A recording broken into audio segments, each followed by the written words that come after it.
Joe, if you're listening, you stupid fuck. He looks like one of those guys from Long Island that wants to be a white rapper, but he's 30-something years old, lives in his parents' basement with the droopy cap and the whatever, but he thinks he's Howard Stern, and he's got a cool way of talking in the microphone.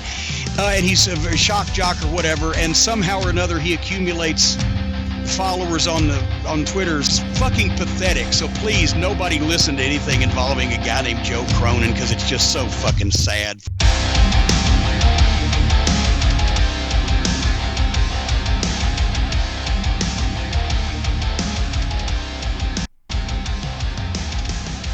Please, nobody listen to anything involving a guy named Joe Cronin, because it's just so fucking sad.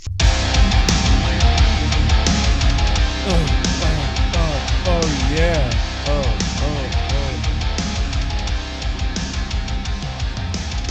Don't listen to me. I was wildly wrong. Don't listen to the Joe Cronin Show, says Jim Cornette. I'm glad I got the endorsement, even though that stupid son of a bitch actually came on my show to do a 1-hour podcast, and also was a guest several times too. Look at that. I was wildly wrong. You're wildly wrong, Bailey. So there you go. A Backlash tonight started so amazingly. Loved the way it started. Loved a lot of Backlash tonight, and then it just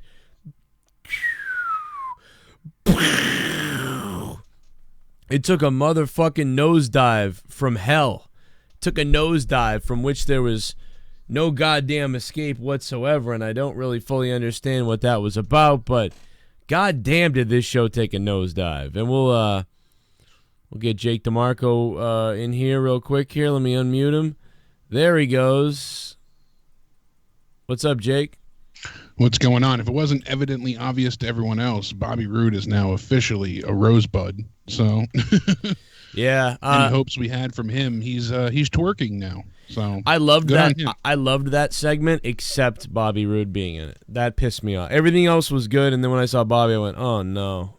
Yep, I was fine with the gimmick battle, going on, and once we saw Bobby, I was like, "Well, that sucks. We know where he stands in the company now." Yeah, that was I mean, it wasn't necessarily that. I mean, New Day was there. Elias is there. I just thought it was weird. It's weird that Bobby Roode should be this big heel by now, and it's too bad. But I thought that was great. Seth Rollins, and by the way, the donations are on, guys. The link is in the description box down below. I see Sasha's Mouthblood and Monica. We'll get to you guys' donations in your comments. Super Chat is also enabled, so we'll be talking about your Super Chats as well. The $sign down in the chat below on your phone or wherever else. Otherwise, you can use the Streamlabs Twitch alerts down below too. Otherwise, so we're Seth Rollins and The Miz killed this thing. Like, they nailed it, man. That was great. I mean, my only complaint was all the false finishes in the first match of the night. I thought that was weird. I'm also just sick of false finishes. Go back and watch Bret Hart. Go back and watch Bret Hart and Roddy Piper at WrestleMania 8, a match that I just really love, and it's a great match. There's no false finishes.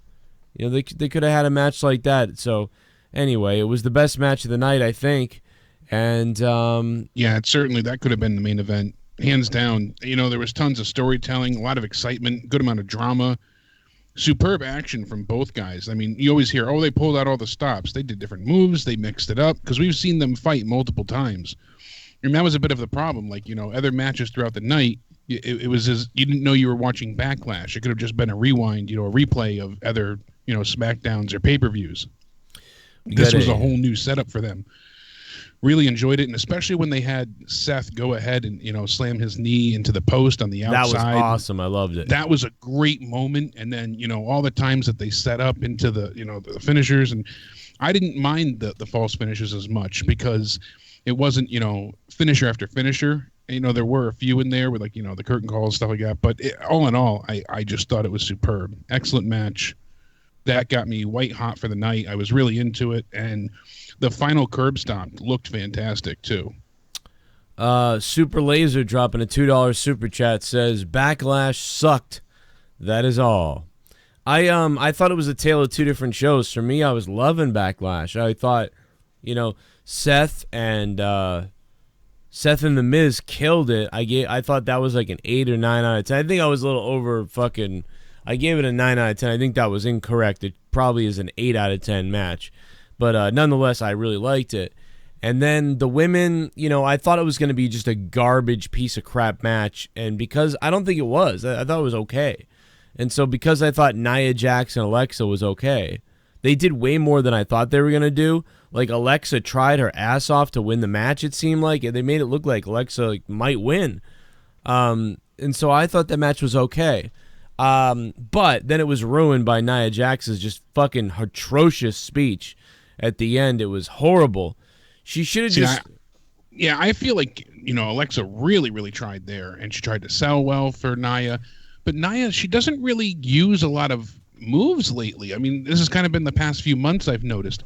At least when she faced Bayley, she tried to do a few more things. I mean, even getting a suplex out of her at times is like pulling teeth. I feel like I know she's big, she's lumbering, that's her size, but she just ragdolls her opponents a lot. And I to me, that's a bit frustrating. I don't know how you feel about it. And I'm not just trying to nitpick her, but her just offense gets lazy. Is very lacking. That's what it feels like. It's very lacking. Like, she did that, Irish whip into the corner splash, followed by that, quick takedown 9 times, I think I counted. So she'd whip her into the corner, she'd give her the splash, she'd give her the takedown, she'd whip her into the corner, and rinse and repeat, over and over again. And then at one time, she went to go set her up, and she just kind of like ragdoll flung her into the corner to climb up to the second rope. And I'm like, you couldn't have done anything more inventive there, a power slam or even a power bomb, Instead, you just kind of like belayed her over to the corner.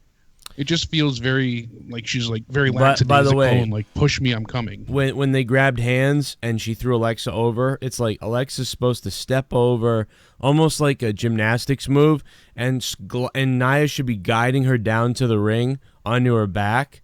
She's fucking flung her, and Alexa's kidneys and ass just smashed the canvas. Like, that had to have hurt so bad. That was not the way you do that. It was horrible. And yeah, Nia Jax just kind of lumbers around and drop. Samoan drop is the perfect move for her, because the laziest fucking thing ever. You just walk backwards and fall. It wasn't the very good match, but it was better than I thought it was. I liked it for a number 2 match after the Seth and Miz match. Like, I actually had no issue with the placing of matches tonight. I thought it was perfect. The people were mad. They were like, WWE titles on the line, why isn't it last? And I agree, but they knew they were doing a double count out, so they put Roman on with Joe last. The crowd hijacked it. I think this is going to be a new theme, where the crowd hijacks every Roman main event now, because that's and what hopefully they did. Corporate will kind of get sick of this, like they did with the Yes Movement, and maybe they'll stop, because I doubt hearing those boring chants, and that's gotta kill you, That's gotta hurt somebody somewhere. Dude, they chanted Rusev Day in the main event of Joe versus Roman Reigns. And what's the common denominator? Roman Reigns versus Brock Lesnar. Samoa Joe versus Roman Reigns.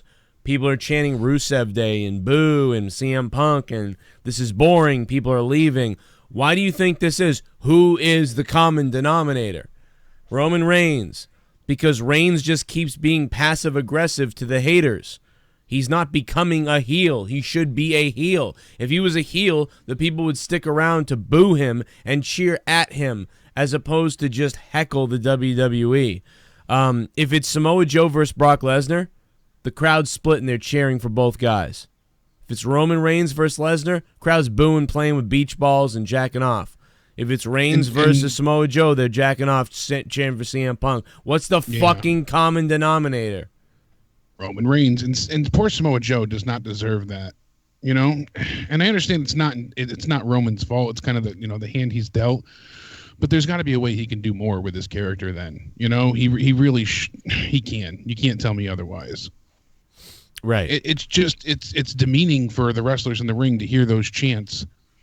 They're trying to perform, they're trying to entertain, but and unfortunately, the Coquina Clutch is another move that I feel they should limit the use of more. Yeah, I think that should be like the finale of a match, or right towards the end when you have that the rest hold locked in for that length of time, and he's going to pass out. Then they do it again.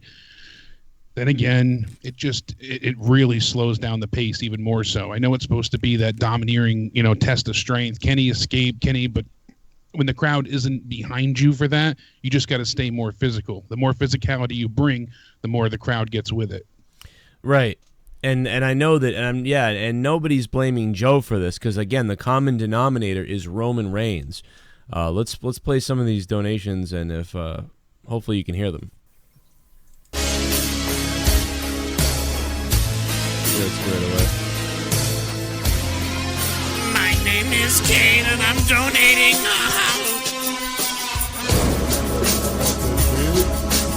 I missed the first 2 hours of the show because the Vegas Golden Knights advanced to the Western Conference Final. #Go Knights Go. I'm sorry about your Bruins, Joe. Thank you, I Monica. was hoping during the handshake Marshawn was going to lick every player as he went by. Why do I have to be That's awesome, Monica. I wish the Bruins actually punched the referee in the head. I wish the Bruins punched the referees in the head, bro. The referees were a mess in that series, so I was mad. But I did follow the Vegas Knights, and I saw the game, and I'll be rooting for the Vegas Knights to win the Stanley Cup. So can't wait. Trash PPV. Roman hit one move all match and won. Yep. Joe is buried. It's over for him. Sasha's Roman is mouth trash.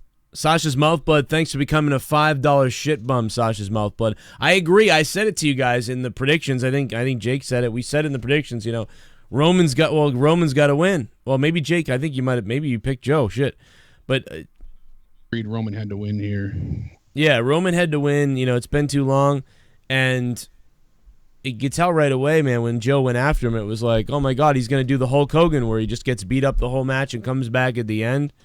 ShiBUM. That's what we got. Sup, Joe and Jake. I just got to say fuck this show. Miz and Rollins match of the night.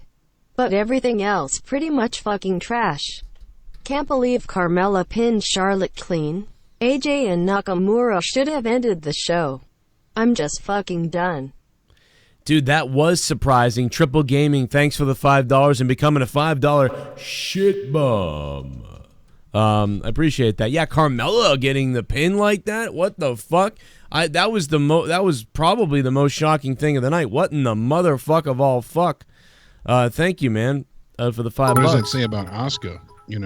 Yeah, right. She pins. This show is Charlotte. balls. WWE are testing my patience. Glad I'm subscribed in JPW World in the meantime. I absolutely thought it was a horrible decision to do that. I thought the Peyton Royce would come out, and they would come out there, and then all the girls would get in a fight. It would DQ the match. And I guess because it was another DQ, maybe they didn't want to do that. But my God, I'm shocked that it went down like that. And yeah, what does it say? It makes Asuka look like an idiot. Peyton Royce's pussy. After every Randy Orton match, the pay-per-view dies. Seth match and Alexa was good. Then comes boring Orton, and there goes the pay-per-view. Peyton Royce's pussy, thank you. I did think that match was going to be a placeholder match where they kind of got their things in real quick, and then Jeff Hardy ended up winning, and that's kind of exactly what happened. It was okay, but again, forgettable as always, like with Randy Orton matches. It didn't do what I hoped maybe it would do, which would rise above a little bit. Seth Rollins and The Miz killed it. Alexa and Nia did all right. And then that match was what it was. 10. Oh, where's he been, huh? Where's Ty Dillinger been? He is the perfect something.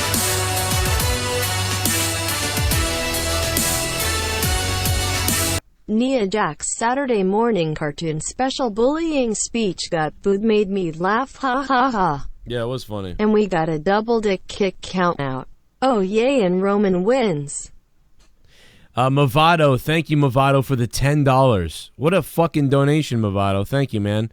If you guys want to donate tonight, the link is down below in Streamlabs. You guys keep the shows going with all the donations, so bring them on if you'd like to. Also, we're doing the show from Corrupted tonight. That way you guys can super chat. The $ down below on your phones or on your little chat box there, super chat live. Yeah, see, I think Alexa and Nia Jax, I thought it was going to be so bad. I thought it was going to be so terrible. I thought Alexa and Nia Jax was going to be a 3 out of 10. And I think they gave us a 5 or 6 out of 10. and maybe a 5 out of 10. But because it was so much better than I expected it to be horse piss, and it was decent. And because of that, I think I was more excited for it. I was like, all right, good second match of the night. Okay, I'll take that. That's fine. And then Nia Jax got on the mic and just obliterated my fucking ears, talking about bullying and shit. Nia Jax, didn't you bully Grimm's Toy Show on Twitter? Using your little sad puppy dog eyes to bully somebody like all these fucking SJWs do? So and the sad part is she contradicts herself endlessly. She says tonight on the mic, I make no apologies for who I am. But then you see, like, you know, the Total Divas segments that they show clips of where she has no confidence and how she hates herself and, you know, you know, this is me, so you have to be who you are. And then she's crying with Nikki and Brie Bella about how she hates who she is and the backlash she gets. And the Be a Star, you know, campaign is bullshit anyhow, with all the bullying they have backstage and in the locker room, which we know of. I don't agree with you entirely. I thought the whole match was shit, honestly. I thought Alexa busted her ass, but Nia just seemed like she didn't want to play ball tonight. She was just in lazy mode extraordinaire. She didn't want to wrestle. Man, if you thought that match was shit, what the fuck do you think of their other matches? Because I thought this was way better than what they usually do. Yeah, I mean, this one, you know, you thought this was worse than Mania? Botches. This was worse than Mania? This one was a little bit better than Mania, but this was better than Mania? Yeah, and Mania I really didn't care for. So I'd give tonight a 3. I gave Mania a 2 for them. No, I wouldn't go that. I don't know. I just thought it was better than I thought it was better than that. I was expecting it to be like a full botch fest. Because, so, like you said, that gives it an extra point. But I'd go like 3.5. Because Alexa busted her ass. That's why I gave it like such a good rating. Because Alexa was fucking getting the shit kicked out of her all over the place, trying to win this match.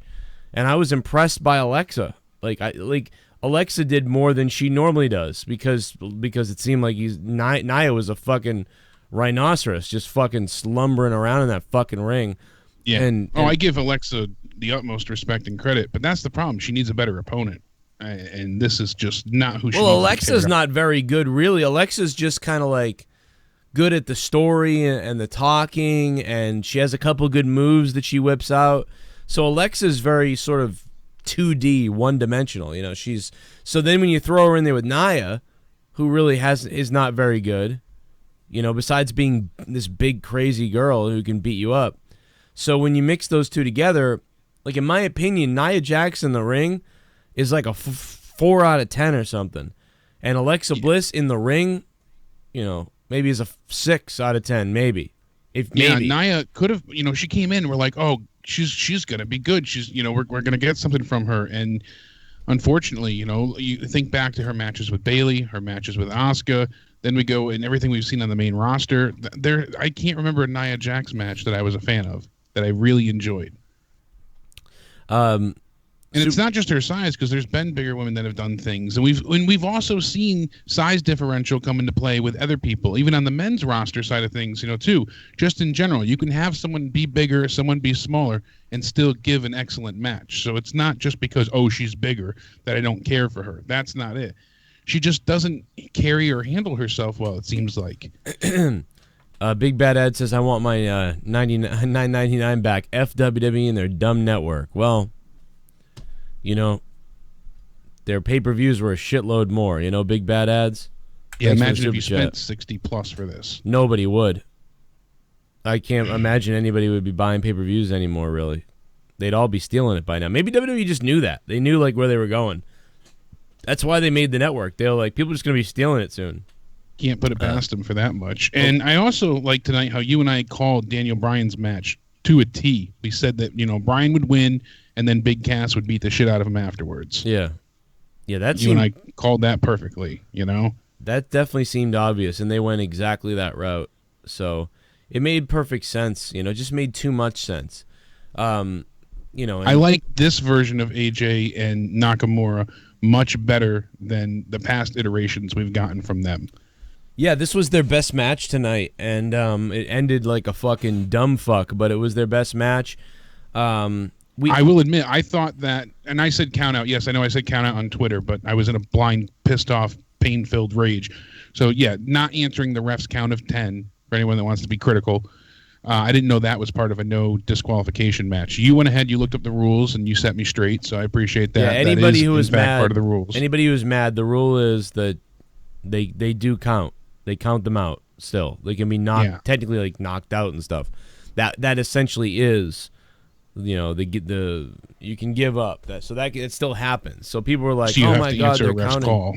Yeah, I'm still not sure about the rope break thing, but the 10 count I looked up is.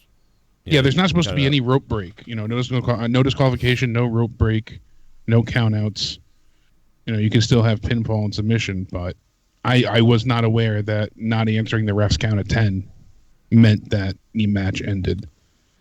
Yeah, I mean, I thought that was only with, you know, last man standing. Well, I suppose if one guy gets knocked out and can't answer the ref, he can call for the bell and end the match. So when two guys do it, you know, wouldn't you just pin him in that scenario, though? You know, essentially, if he was knocked out, you could just pin him. Not always. That's not how it's always happened. You know, no, but I'm typically, yeah.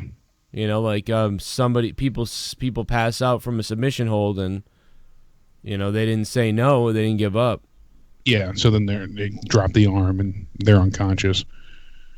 But yeah, I did like this, you know. But the ending I was so sour on the ending. The double dick kick did nothing for either one of them. I don't know. Up until that, I was you know, singing high praises for the match. AJ chucking the chair to counter this, you know, the Kinshasa. That was hilarious. And then having it bounce back, hit him in the head, and bust him open. My God, you heard it too. You heard the reverb off his head. Dude, that was so funny, dude. That chair ricocheted and he got busted open. It added to the match because it was like, oh shit. It hits him in the knee. It sounded horrific. I didn't know how he was bleeding until they showed the replay. I was like, why the fuck is AJ Styles bleeding right now? He just threw a chair at Nakamura. And then I saw him bleeding, and I was like, wow, dude, that's hilarious. And, you know, I thought it was going to end probably with AJ low-blowing Shinsuke, and then Shinsuke being like, you know, you cheated, and then AJ being like, well, I'll have another match, you know what I mean, because you know, he wants to win clean or whatever. So, but that kind of makes him look like a dick by doing it.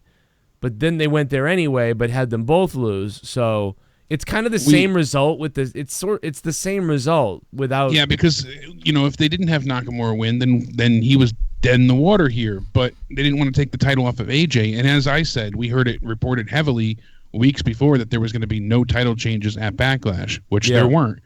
So we were right about that as well. And I kept saying, oh, you know, maybe they'll pull that old angle with Road Dogg with China where they do the low blow, they block it, you know, and they go ahead and he's wearing a cup and it hurts his arm. You know, he's got the solid steel cup. At one point, I thought I was getting ready for that when AJ fired back and hit him in the balls. He actually looked like he was going to go into his pants and pull it out. And I was like, oh, my God, he's going to pull out a cup or something and steal, just like Jake was saying the other night. And then he just grabbed his balls, and I went, oh, okay. He just kind of no-sold it, did it back, and then fell over. Okay, I get it. So, you know, we did get the result we thought we get, which was a delay to another match. So, in the end, it's the same thing. And they knew that, you know, nobody wants to see a double DQ, so we're not going to put that match last. The only two things, the two things that pissed me off the most tonight was Carmella pinning Charlotte. That was just fucking crazy to me. That was dumb. Booking wise and just creatively, I just don't understand why they went that route with her. And the next thing was that tag team match with Braun and Bobby Lashley. What the fuck was that about? Kevin Owens and Sammy. You know, it's funny, they came down so together, and I was thinking to myself, thank God they seem like they're really together now. I really was getting angry at the whole fighting, and now they're together and fighting, and just shut the fuck up already with that. Yeah, the riff-raff back and forth bullshit. And then it happens again tonight, and it's like, and then, dude, oh, you slapped me too hard, and they sound like a bunch of sissy crybabies when that shit happens. And the wrong guy was in the ring for the pin. Bobby Lashley lifts a guy up for a vertical suplex because he can't do the spear because of Roman, and nobody gives a fuck in the crowd. Just throw Bobby Lashley off the boat already. And on top of that, it's bringing Braun down. People are even getting like tired of this with him, you know, and that's terrible. Who cares? I mean, he's still over, granted, but it feels like his stock is dropping too. They just by a byproduct. They shouldn't even book the match. You know, they shouldn't even had that match. You know what they should have done is they should have had like Braun and Lashley just beat the shit out of Owens and Sammy in the backstage instead of matchup for Raw. Because that was just a worthless shit. I know it was there. It was there to be the buffer in between, but essentially it was in the old Divas spot. You know, that was the Divas piss break match. That's what happened. And by the way, I fucking loved. I know people are going to be shocked about this. I loved the first half of Backlash. Seth and The Miz killed it. And then Alexa and Nia Jax I thought were okay. And then Nia with that horrific fucking speech about bullying shit. That sucked.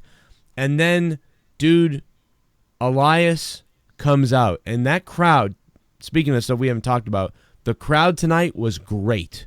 That crowd tonight was invested. They were fucking awesome. They were fire for Elias. Man, you could feel it. They were just waiting to be a part of Elias. They were so loud for Elias. I was loving it. I was loving everything he was doing. Then he got up and he was like leaving. They were cheering that, then booing him when he got back. And dude, and then the New Day came out, and I thought I was gonna hate it, but I kind of liked it. And I didn't hate it or like it. I just thought it was okay. I was like, why are they out here? Why are they doing this? This is stupid, but whatever. But then when I forget who came out next. Was it Rusev? New Day, then Rusev. Yeah. So then Rusev comes out, and I thought that was like, cool. Rusev's here now too. This is crazy. And I don't know why, but I was enjoying it for some reason. Normally these cheesy situations, I fucking hate them. But for some reason tonight, I was enjoying it kind of. And I am the most shocked about the fact that I thought I was going to hate. When I heard No Way Jose's music, I went, oh my God, no. But in a weird way, because the crowd was cheering for it, and the way he came out with all the fucking fire, and I know that Vince is such a cock for dancing minorities, but I started laughing when Jose came out. Like, this is fucking crazy right now. And then, dude, I laughed at Titus O'Neil for some reason, kind of. I was like sort of watching Titus, like, because then Michael Cole said the only thing that was good out of Michael Cole's mouth all night, which was when he was like, you know, Titus has to be careful or whatever. They shouldn't even be allowed to be here. If he falls, that could be a major problem or something. And it was so stupid, it was funny. But then right as that all was happening, here comes Breezango, like doing some kind of weird fucking gyration down the ramp. And, dude, I started fucking losing my mind laughing. I couldn't believe. Because Apollo Crews couldn't even keep up his walk. He was too busy laughing at them too. Yeah, you know? And it was just like I couldn't help it, dude. Normally I'd be throwing a rage. I'd be like, this is dumb as shit. I'm mad. But it was, I don't know why. It just tonight it happened to make me laugh my ass off. And I was actually laughing and enjoying it. I don't know why the fuck I was, but I was. And I was fine with everything up until I thought the only person that shouldn't have been out of there included in that was Bobby Roode. I was like, man, I wish Bobby Roode wasn't here. Now, here's the reason why I liked it also was because there was a long match with The Miz and Seth. There was the women's match. And was there another match too? Before it? I believe so. Jeff and Randy. Yeah, okay. So, like, there had been a lot of matches already. And to keep going with matches, I just thought it was going to start to get draggy. So I actually liked the break, which is crazy, I know, because normally I shit on stuff like this. Like, just get to the wrestling. What the fuck are they doing? But I loved Elias, and I died for fucking Breezango fucking gyrating down the ramp. And for some reason, I don't know, man, I bought into that whole segment, which is weird. Because the Rosebuds again came out, and that was they should never do it again. They got away with it tonight, and the last few weeks, stop putting people out there with No Way Jose. But I guarantee now Vince is going to put them out there more because people were cheering tonight. So, I mean, but I can't be wrong because that good New York crowd was cheering for it. So, like, they were feeling it too. New Jersey crowd, I'm sorry, yeah. Yeah. How the fuck do you even know that? You didn't even watch. What? Smart. You're not smart. Smarter than you, so what does that say about you? I don't know. Yeah, but I I don't know. Like I said before, it's like, when did it devolve into the battle of the gimmick all-stars? But it's sad that Bobby's in that category now of just being looked at as a gimmick. Glorious is now a gimmick. And I know it was headed that way, but I was hoping that wasn't so. Now it's just evidently obvious that he's going to be nothing more than, the 10, the fashion files, the Bootios, things like that. He's just a gimmick. I doubt we see him turn heel or go anywhere for a long time to come, if at all. And that's really disappointing, especially when you think back at how great he was as a heel in NXT. It's unreal. What Bobby Roode was able to do over there, and he's just a fucking joke right now. Bobby Lashley's dead on arrival. That's another one. They're going to keep pumping money into him, I bet. That's why they teamed him up with Braun, because they didn't get a great reaction like they thought they would at the night after Mania, and not as much as they were expecting. And who are the people that said I was wrong? Give it time, Joe. On my Bobby Lashley's dead 3 weeks ago, that podcast I put out on Joe Cronin Show YouTube channel. By the way, if you're new, go to my wrestling channel, youtube.com/Joe Cronin Show. Make sure you subscribe there. We're live on my corrupted channel tonight because we can't go live on YouTube, Joe Cronin Show, until July. But yeah, dude, people were like, "Oh, give it time, and you'll give them time and stuff." It's like, no, this ain't right. They should have had him coming in and like going after Samoa Joe and stuff, or something. Yeah. All in all, with everything you said, I disagree with you kind of heavily here, legitimately. I love the first match, 8.5 out of 10, and that's what got me going. I was in a shit mood, like I said, and then this just pumped me up. I got really behind it. It was a solid, felt like a 30-minute beginning, by the time he got entrances and stuff, and I was all about it. It was 30 minutes. I'm pumped for Backlash. Now I'm ready to go. And Nia and Alexa, like I said, I was expecting a disaster, so I still didn't like the match. Granted, wasn't a great match, but it was a little bit better than their last outing and a little bit better than what I was expecting. That's around like a 3.5. Maybe if I should be generous, possibly a 4.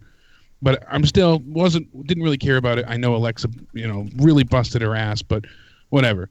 Then Jeff Hardy comes out and Randy Orton, and yet again, Randy's just so fucking boring. He just bores the shit out of me. And Jeff Hardy, like I said a few weeks back, people gave me shit about this, but he definitely lost a few, pumps in his step. He's not as fast as he was before this latest injury. Since he came back with Matt and got injured, I feel like he's lost a bit of his spryness. I know he's up in years too. He's done through a lot, but he's slowing his pace quite it's noticeable. And, Hardy leaps off the ring steps and caught Orton with a big leg, and then they just waste time outside for what felt like forever. And it wasn't a long match.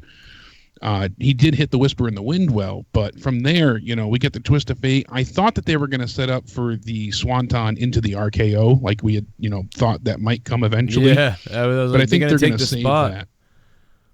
I was worried. I was thinking that. I was like, dude, they're going to take the fucking RKO spot. Oh, my God. And they didn't. But I think that's going to be saved for down the line. But it was serviceable. It was an okay match, but it was nothing exciting, new, or revolutionary. No.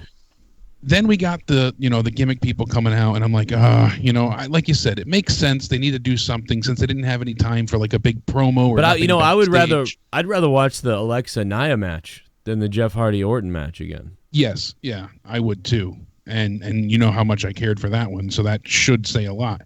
Then we get into Daniel Bryan, and I tried to get into it. I tried to enjoy it, and I've enjoyed Big Cass's promos and work so far. I liked everything he did with the little person and all the promos the week before, the sneak attacks, what he's had to say on the mic during Miz TV, the crowd chanting, "We want Enzo." I laughed.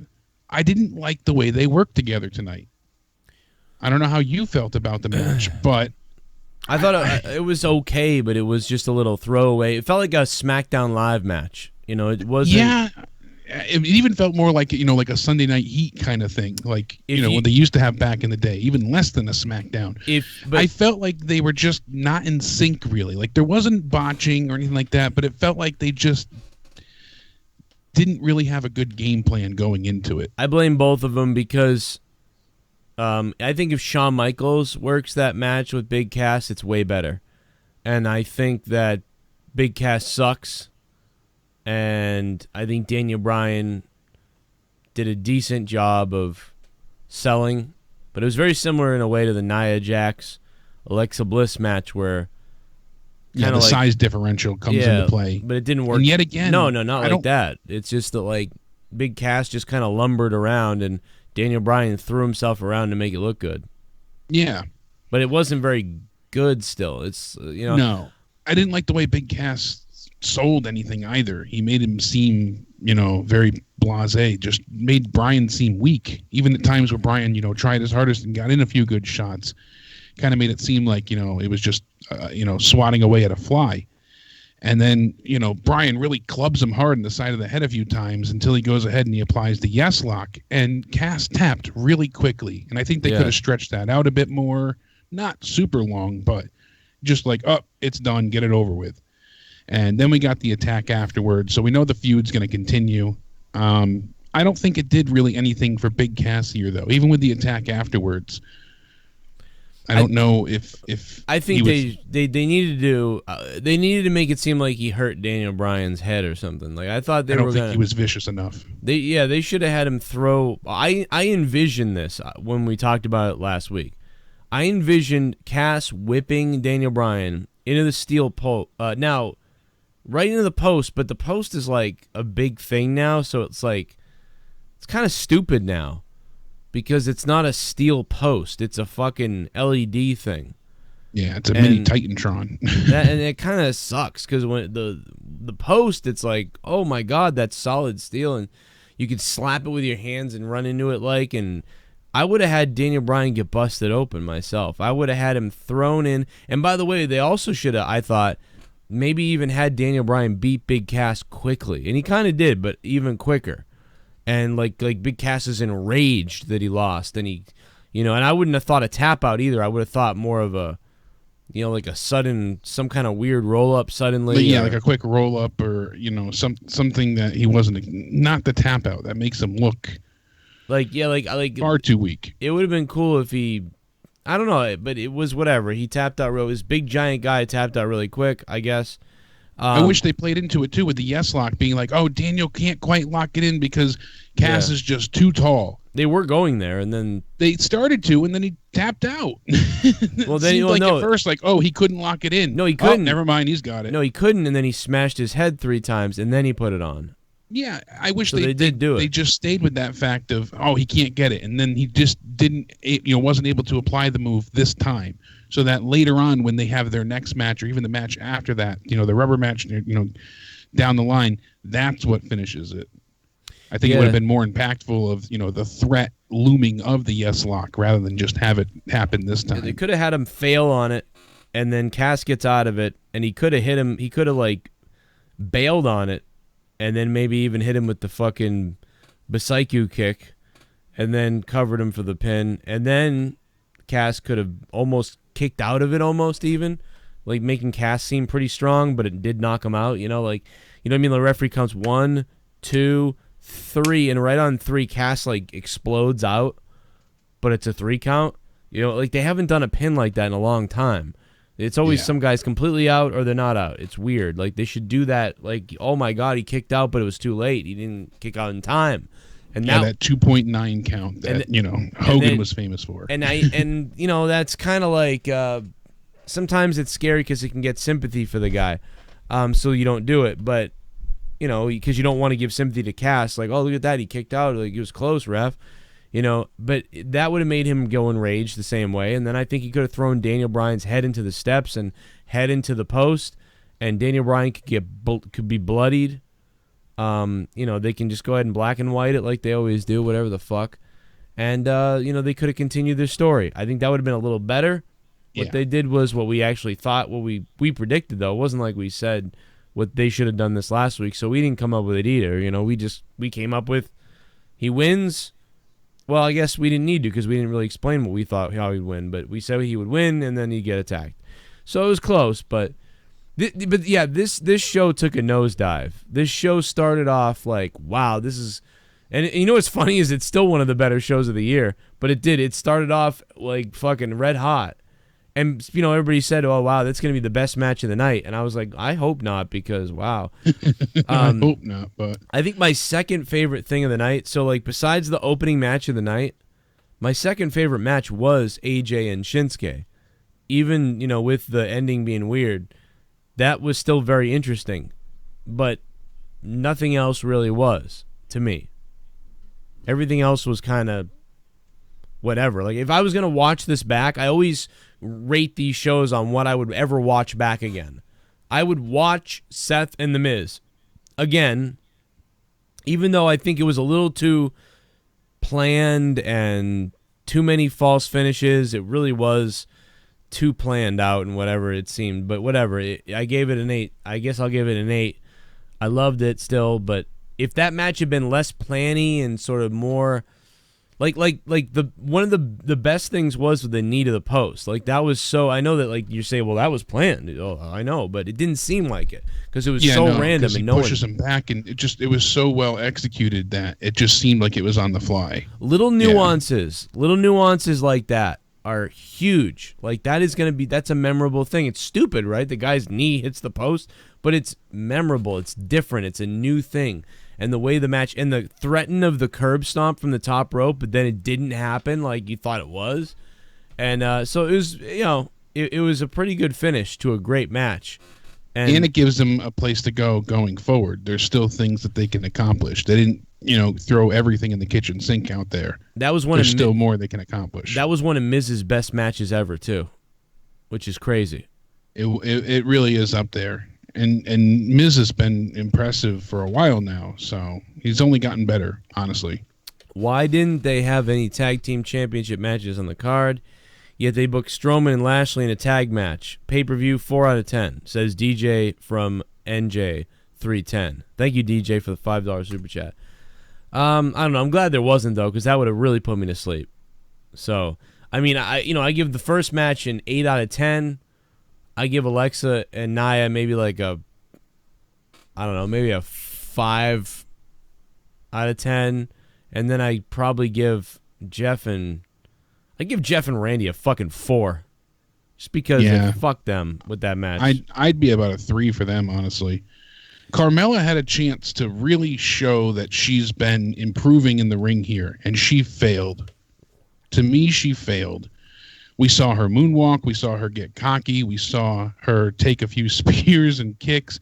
You know, she did the whole leave the ring and going to walk away with the title just to go ahead and catch her at ringside, you know, leads to a 2 count. We saw her deliver the code of silence. Charlotte was able to break out of the hold. And then besides that, what else did we get? You know, that was it. Charlotte sold well, but then her left knee buckled and Carmella, you know, threw the kick to the back of Charlotte's leg. She gets and falls off the corner, and she pins her for the quick win.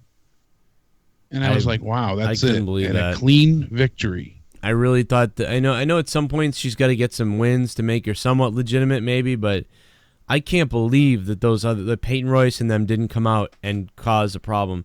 I mean, I'm just shocked. Even a distraction roll up would have been, but they really. I'm surprised what they did to Charlotte tonight with that. I just thought that was weird. I didn't care for that. Clean victory. When, you know, now you can say that Carmella fared better against Charlotte than Asuka did. Yeah, right. That's a unfortunate fact, but it is fact. It's disturbing. It's disturbing. Yeah, there you go. People were literally leaving during the Roman match. I saw that, Harry. Stop it with the 30-minute Roman matches. Yeah. Nobody likes them. Everyone was sending photos of people just leaving during the match. Jeremy, what's up, bro? The donations are hot tonight. He is the perfect 10.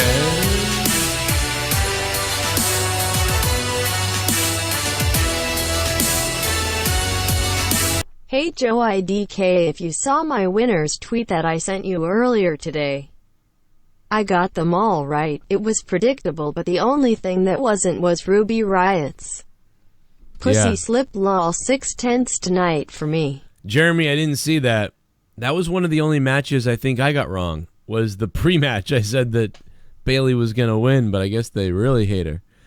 Jeremy, thank you for the $10, man. 6 out of 10 tonight. And there was a wardrobe malfunction, so we got to see Ruby's riot slip out as well. That was circulating on Twitter. I didn't see it live. I got to go look for it now. That sucks. Michael, thanks for subbing to the channel. What's up?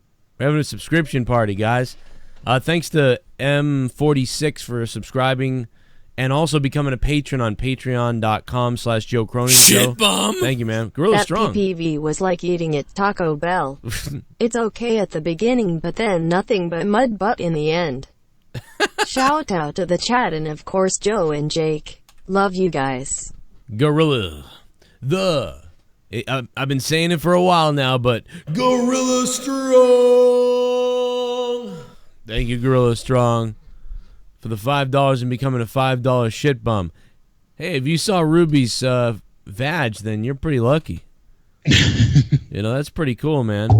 I missed. I guess I should have paid way more attention to the pre-show. I was kind of half watching it. Harry, what's up? NJPWTNA and Ro thanks the WWE for giving us this crappy booking. Yeah. Please, rest of the Bullet Club, quick screenshot. stay away. Yeah, we will get some calls. God, I hate Nia Jax. Laziest female ever. This is what happens when she trains at the WWE. Yep.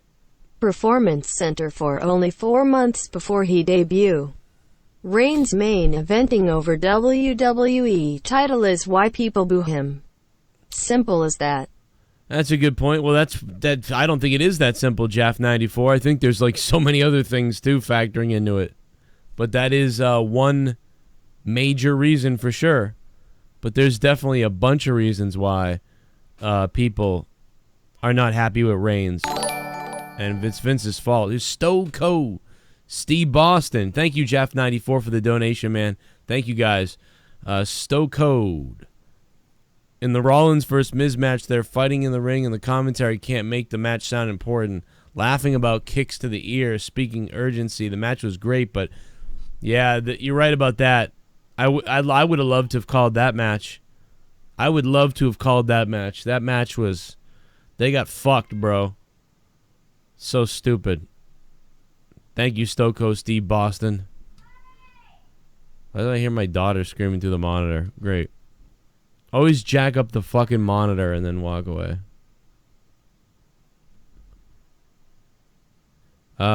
Let's see what else we got. We might have another one coming in here. I think we got another one coming in. And then get to a few other points before we take some calls. Mark donating $3.16. Hey, Joe and Jake. For a pay-per-view that started off so well, it took a nosedive. Like, this is sad. I'm giving it a 2 out of 10 because Seth and Miz match was great. That is all. Have a good night, Joe and Jake. Thank you, Mark, for the 316. Well, you see, the first match for me, I'm going to say it's an 8.5. All right, I'm going to change it. 8.5 out of 10.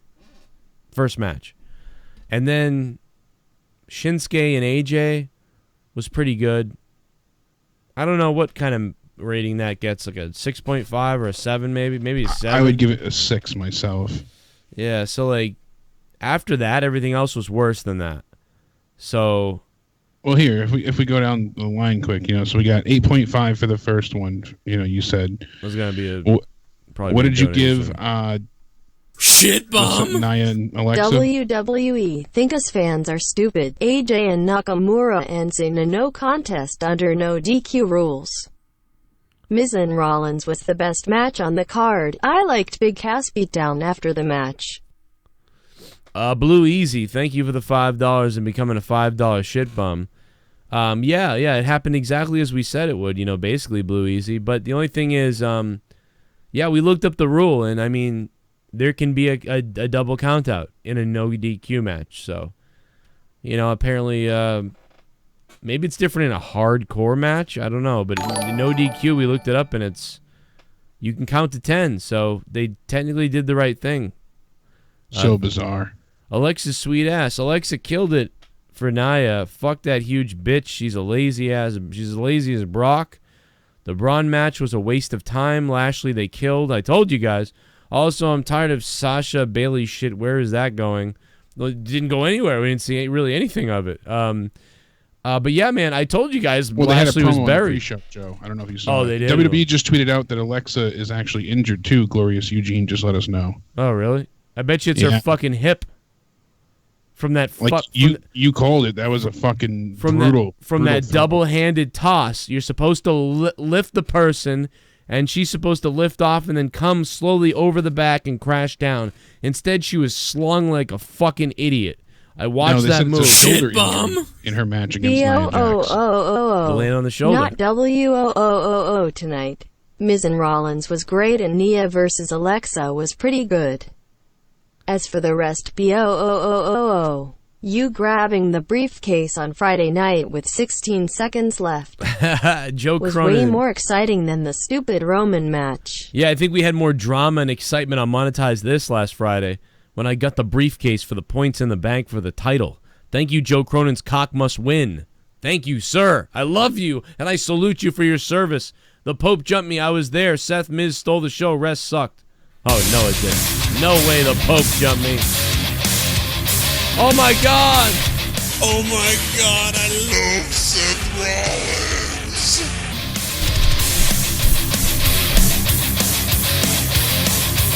Backlash was so lackluster and repetitive as hell. Yeah. Chiz Hickneys. Chiz Hickneys with the big $25 donation tonight. Chiz Hickneys, what's up, bro? Look at that. I appreciate that, bro. Burn it down. It was lackluster. It felt like a special night. I mean, they really did. I'll tell you what, when your job is to start the night off right and get everybody feeling good about themselves and feeling great, and, you know, kudos to Vince for letting them go out and do that. ShiBUM. But Backlash lived up to its name. The only matches for me that get positive grades is the opening match and the AJ Nakamura match despite the ending. Women's matches were boring and Owens and Zayn appear to be given the shaft. 4/10. yeah. Fuck Roman Reigns. Bry Guy. Bry Guy, thanks for the $5 and becoming a $5 shit bum. And now we'll take a little quick break from the donations and go to the phone lines. We got, I just hung up on two people. Sorry. 917's on the phone. What's up? Hey, Joe. How you doing? It's Adam. How you doing, guys? Hey, dude. What's How's up? it going? Hey, Ben. I'm good. So the main event between Roman Reigns and Samoa Joe, I'm not really surprised that, people left. And it's just, sick of me that in a main event that people are leaving. Like, I mean, I've been a wrestling fan for a long time, like since '96, and I can never, really recall in any, pay-per-view event where wrestling fans are leaving a show that you paid hard money for. And I don't understand, like, with Vince McMahon, he just has like this huge freaking boner with freaking Roman Reigns. Like, I don't get it. Like, why not just turn him heel? He's not going anywhere, being a face. I mean, people boo him. I mean, at least when The Rock was a heel, like, for some reason, like, he was still getting cheered because The Rock knew how to cut good promos, being a heel and being a face. So, I mean, what do you guys think is going to happen here? Real quick, I just want to say what's up to Lekflan. He was there, and I'll try to take your call, bro. But no, I don't know. I think it's Roman. People have fatigue of Roman Reigns, but dude, I mean, all you gotta know is, like, they have never pushed anybody as hard as Roman. It's never happened. This is what happens when you force something that people don't want. No one has ever been pushed this hard. It's laughable. It's ridiculous. I mean, they give him every opportunity, time and time and time again. He has mowed down and stood tall over every obstacle and been given every single opportunity possible in the company with the utmost, pushes and shoved to the straight, top of the line for everything, and it just hasn't worked. Dave does confirm via super chat of $2.99 that Bliss has an injured shoulder. It could be from landing on that landing still. It could be something else though. I don't know. But it could be bullshit too. But she just had that cosmetic surgery too. Don't forget. Yeah, it could be her boob popped. I said that to Leah, although Leah was like, "Fuck you." But I said that to Leah. I was like, I was like, I don't know hey, why that caught me, but fuck you. I was like, hey, I was like, maybe one of her boobs is gonna explode, and then Leo was just like, fuck off. But no, but yeah, caller dude, I don't know, man. Like, it's so terrible, and it's why not just turn him heel, man? You'd have everyone booing. Those people would stay because they would stay to like boo him even more, but because they know that he's basically ignoring them. It's like he's ignoring everybody. You boo him, you say these things, you want a reaction, he gives you almost no reaction. He says what Cena says, some people gonna boo me, some people gonna hate me, but that's what makes the WWE great. You fucking retards. You're never gonna make any money with that shit. You fucking stupid morons. You know what makes money? If Roman Reigns says, you know what? Fuck all you. You know what I mean? And then giving people the finger, boo, trash thrown in the ring. I didn't expect any respect from you morons in Jersey, anyways. You know, like what Elias does. Not even what Elias does. Just be like, it's like, man, you people can never understand what I do. I fought Brock Lesnar bleeding and blah blah blah. Well, you sat in the crowd playing with beach balls. I fight guys. I'm on the road every day traveling. I traveled 355,000 hours this year. Blah blah blah. While you guys sat on Twitter and complained about something that you're going to pay for anyway. Y'all are bitches. And I'm looking in the crowd, blah, blah, blah. And have him just talk like that to the fans? Holy shit. Fucking trash is being thrown. People are paying money. I want to go see Reigns get his ass kicked by Samoa Joe. And then everyone cheers for Joe. And then I want to see some fucking Daniel Bryan kick his ass. I want to see this guy kick his ass. AJ Styles kick his ass. I'll pay money to see whoever is lining up to face Roman Reigns. And then you can let the kids who still like him cheer. You can let the women who still like him cheer. And nothing will change. They think that if they do this, that it flip-flops. They think, oh, we'll just be trading the women and children for the guys. So if Reigns goes heel, all of a sudden everyone who boos him is going to like him. No, they won't like him. Dude, these people are not buying his merchandise anyway. So if you just let him be a heel to them, they won't buy his merch anyway. But the people that support him will still buy his merch. So it almost won't fucking change. Have him go like 80% heel. Right now, he's not 80% heel. He's like fucking just a bitch. Like, he just comes out. He's 80% bitch. Isaiah Ross in the chat said, Roman is the second top merch seller in WWE. So how is this not working? That's bullshit. We just talked about this on, I think, Out of Nowhere, one of the reviews previously. He's not in the top. I think he was, 8th place? You had Braun Strowman, Seth Rollins, he might be now. Finn Balor. AJ Styles was number 1. He might be. He is in the top 8 all the time. He fluctuates. Like he's in the top 10, but I think he was like 8th place. But he's certainly not top 3 or even top 5. Do you want to know? Why? I'll tell you why. Because casuals buy his merchandise. They all do. Like most of the casuals who go, right? They're like John Cena, Roman Reigns, Randy Orton, right? Like your casuals. They're buying it for children and the kids, children and casuals. Roman Reigns, Randy Orton, John Cena, right? A lot of casual people are into those people. So he's going to sell decent merchandise. The problem is, then you say, why isn't someone else overtaking him? Well, because the rest of the fans are all mixed. Some people like Samoa Joe, some people like AJ, some people like Owens, some people like this guy or that guy, and everybody has to make a decision. They're going to be able to buy 1 or 2 t-shirts. So half of the crowd is deciding between like 10 to 15 guys of what t-shirt they want. Seth Rollins, Dean Ambrose, Braun Strowman. So they can't just buy all these t-shirts. So their focal point is mixed. You know what I mean? Like Finn Balor even, like their focal point is mixed. So they're spreading the love to all these different t-shirts.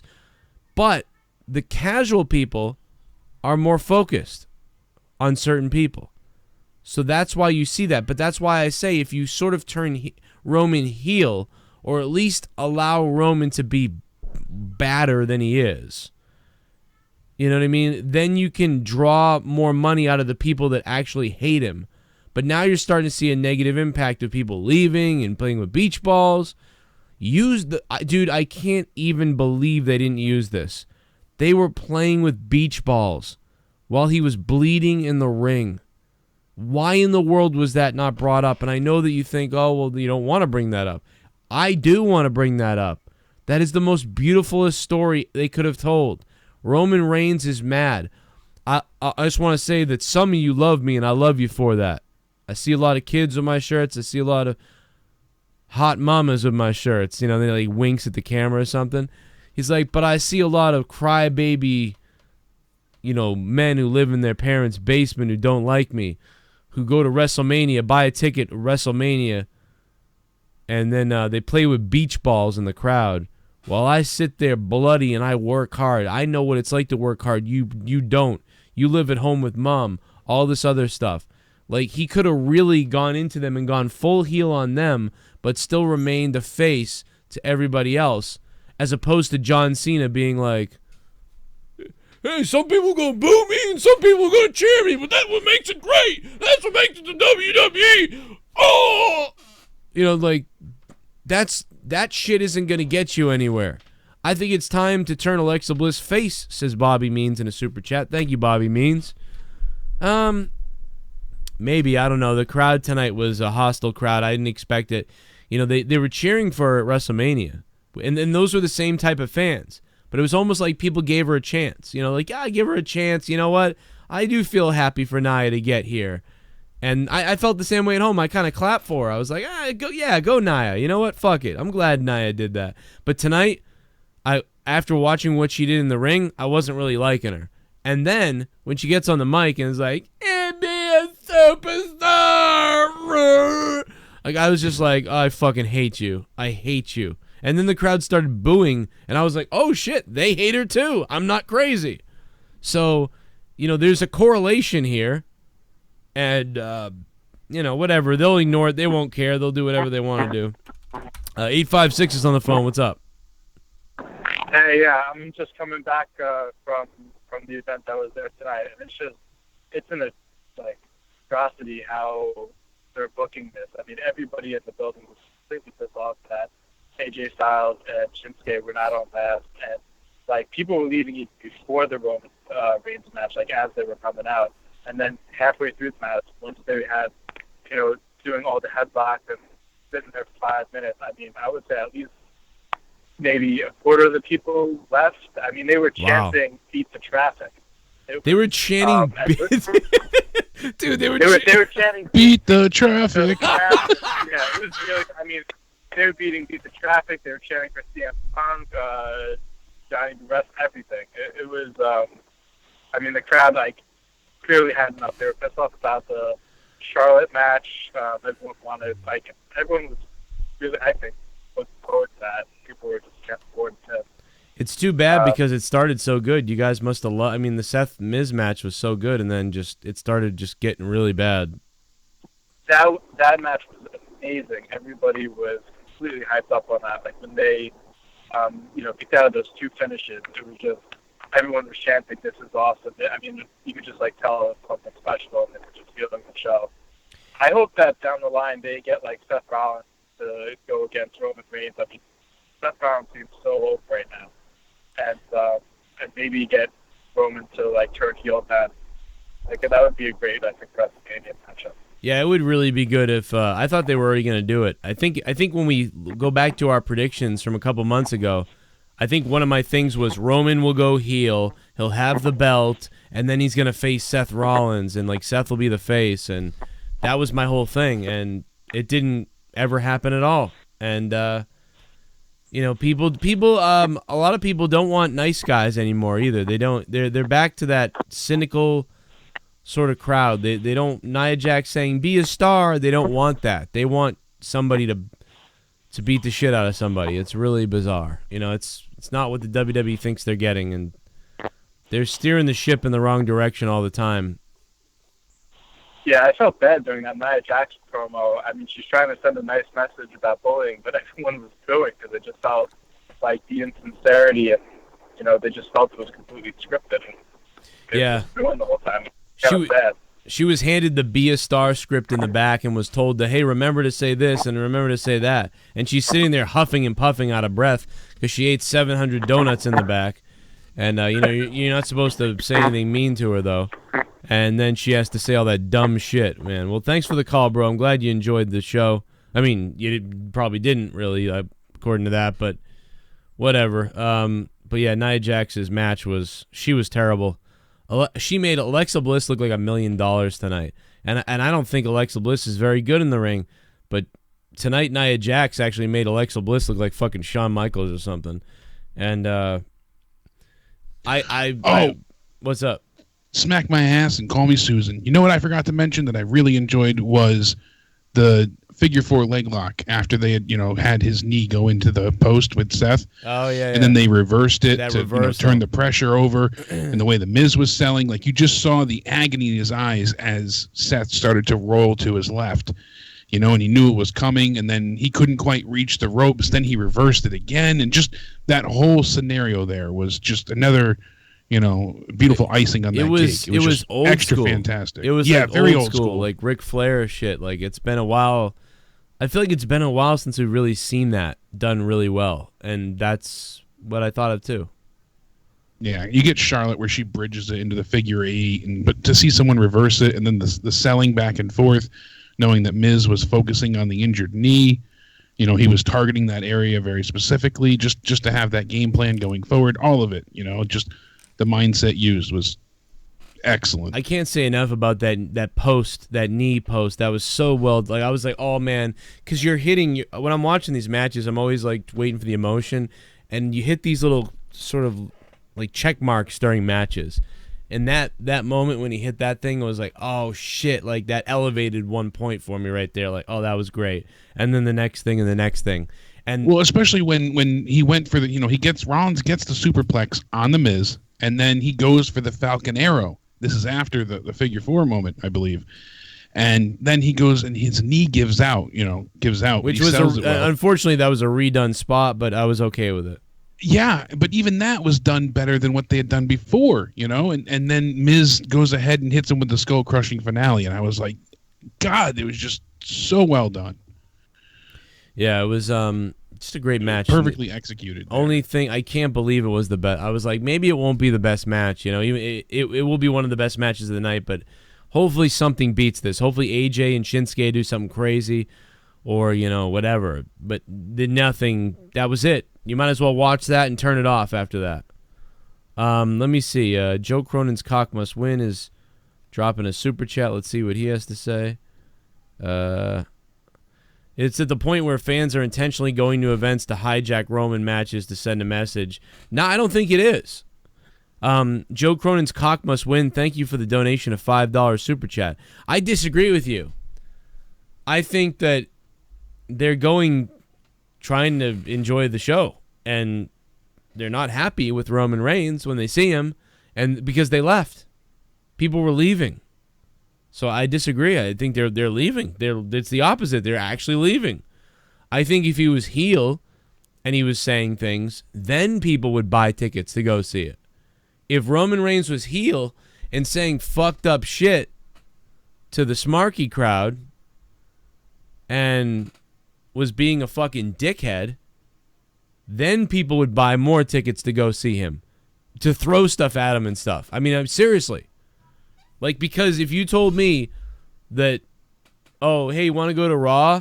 And you told me the lineup was just whatever generic, and I said, I guess I could go to Raw. I'll see Seth Rollins, and I don't care about Finn Balor anymore, so I don't know. I guess, Rollins maybe and some of the other stuff, maybe. I don't know.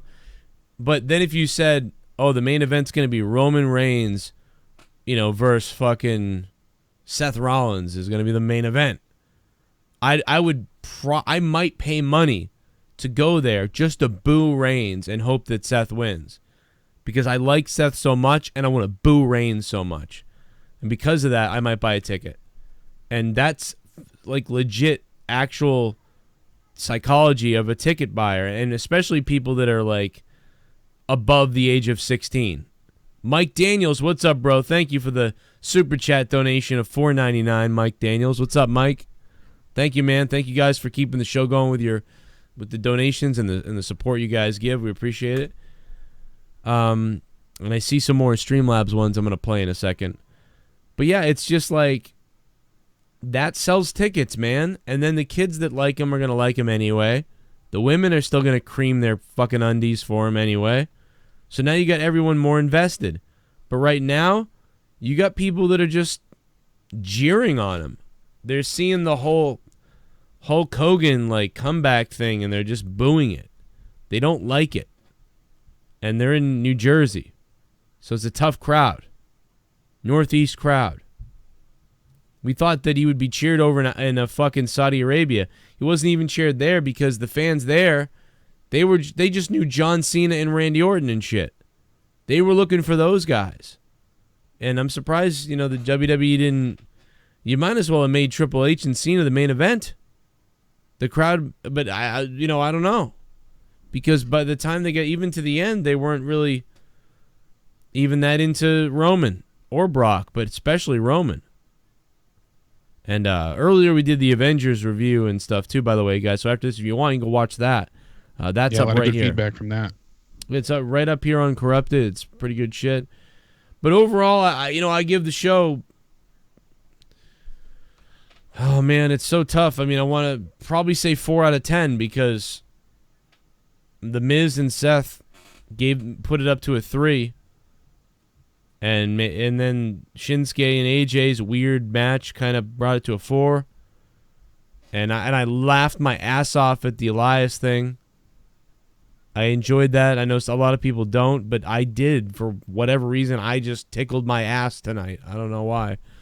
So I don't know. I'd maybe give the show a 4 out of 10 tonight. What did you give Braun's match? Oh, I would give that a 2 or a 2? or a 1.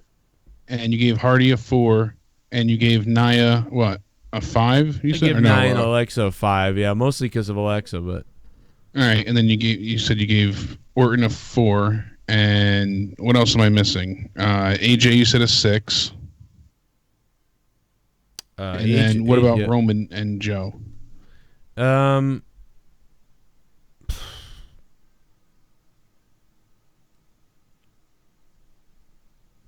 don't know. I'd probably give them a fucking 5 or a 6.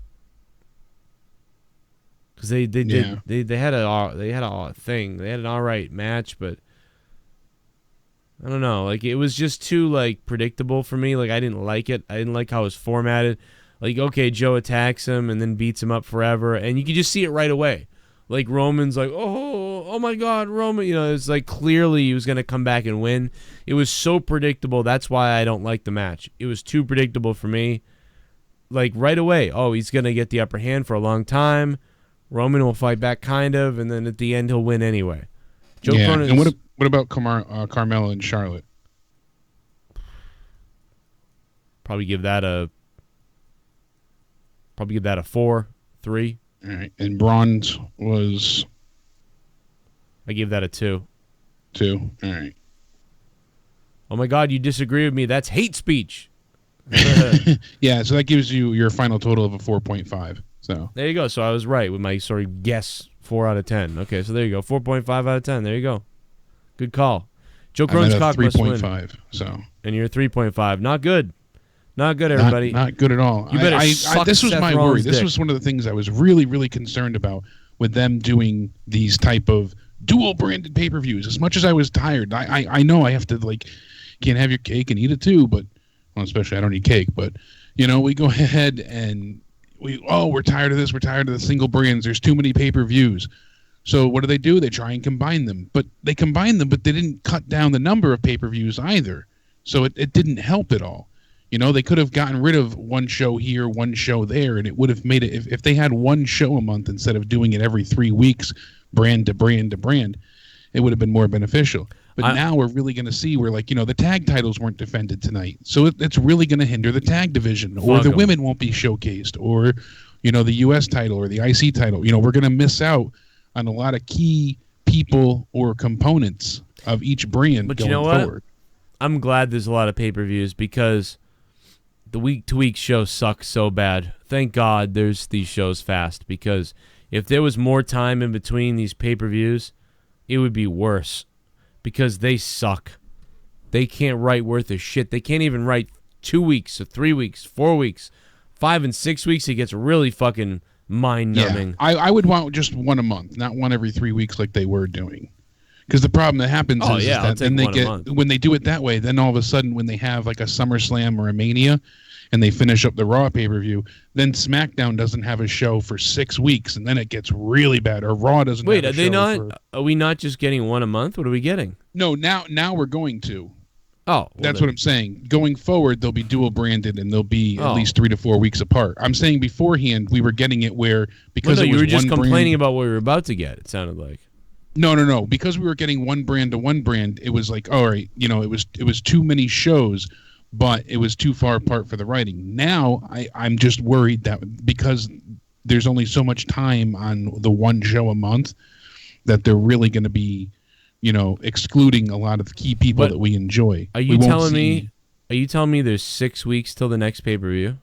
No. Previously, the way it worked, because Raw had, like, let's say tonight's show was Raw, well, Money in the Bank would have been for SmackDown. So from Mania to Money in the Bank, it would have been 6 weeks. What's the next? SmackDown would have had to write for 6 weeks. Well, when's the next date? Let me double check. Money in the Bank. And I'm also hearing word that there's going to be 3 Money in the Bank ladder matches. Jesus. One for Raw, one for SmackDown, and then one for the women. And they all won't come anywhere close to that NXT TakeOver ladder match that if you didn't watch, you should shoot yourself in the head. June 17th is the next pay-per-view. That's Money in the Bank. So we've got 5 weeks. Isn't that like almost 6 weeks? Yeah, that's almost. Oh my God, dude. I can't take 5 weeks of this fucking horrific storytelling on Raw and SmackDown. And are we ever going to get Naomi's statue to be smashed, for Christ's sake? I guess they're not going to smash Naomi's statue, which is crazy. I can't believe they didn't do that. God damn it. Take my idea, WWE. I don't give a fuck. It's a good idea. Smash Naomi's statue, Bludgeon Brothers. Bludgeon her fucking statue with your fucking hammers. Alexa got injured. Her shoulder tonight. Trey Garrow, thank you, man. Yeah, we get several reports that she did her shoulder. Thank you, Trey, for the $4.99 super chat, man. Thanks for keeping the show going. I got to throw up these donations now. Let's see Shit bum. Shit bum. Ruby Riot's fadge looks like her. A sad Squidward. Oh, my God. Oh, my God. What was she wearing? Gorilla Strong. Thank you, Gorilla Strong, for the $5 and becoming a $5 shit bum. I sent it to you, by the way. What's that? The Ruby Riot slip. Oh, yeah. On Facebook. It was a much more visible on the the actual live feed, but yeah, so last year we had Backlash, but then we had Extreme Rules before Money in the Bank. Now Extreme Rules comes in July, which is replacing Great Balls of Fire. Oh my God, it's your favorite. I'm so fucking horny. Happy so fucking horny. birthday. Oh my God, so fucking horny. Oh my God, so horny. Oh my God, so horny. Happy birthday. Oh, honey, honey, honey. Donation, time. Put it in my round bum.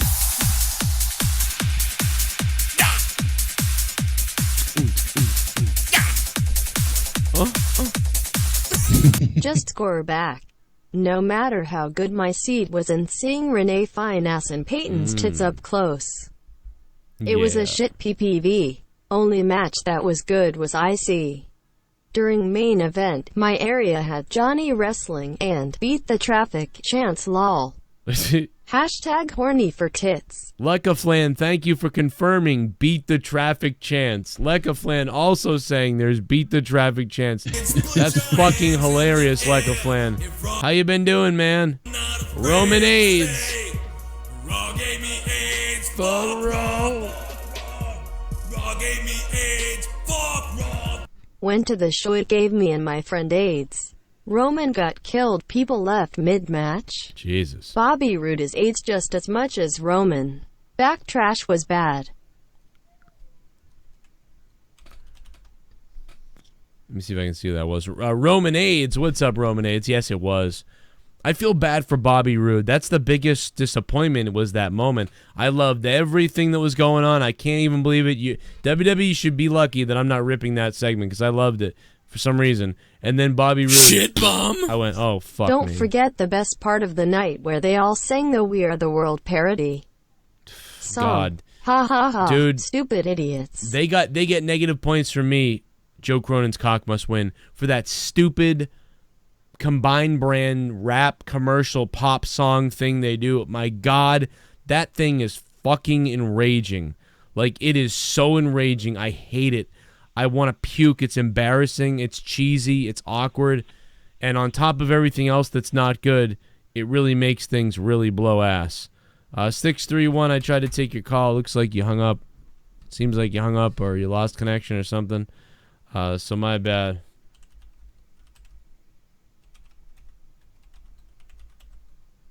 Yeah, Skype's yet again just being so wonderful to work with. I think that was Ed trying to call through, but Ed, you're on the phone. What's up?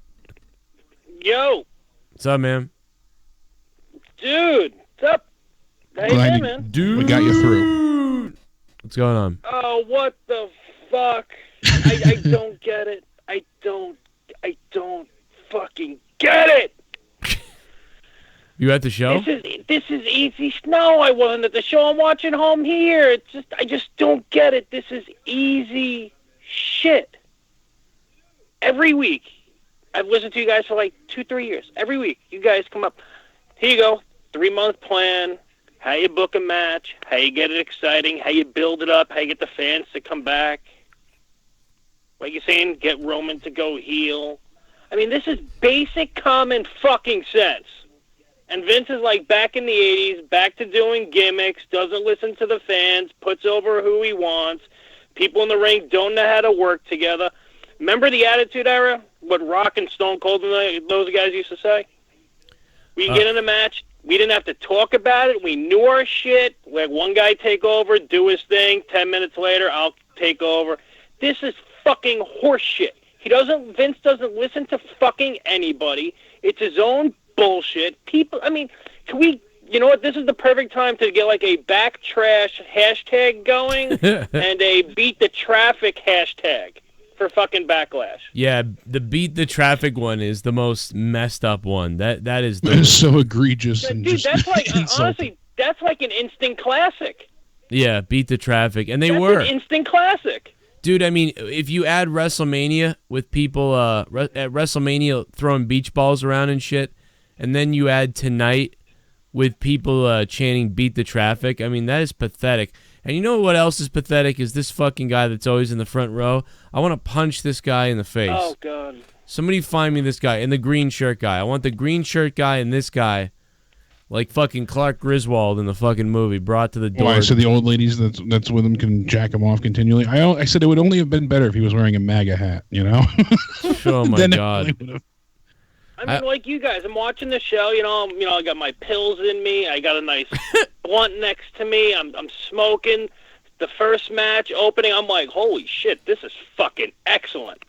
Yeah, it would have And started. then all of a sudden, it's like next match is like, all right, okay. And then the fucking Congo line from hell.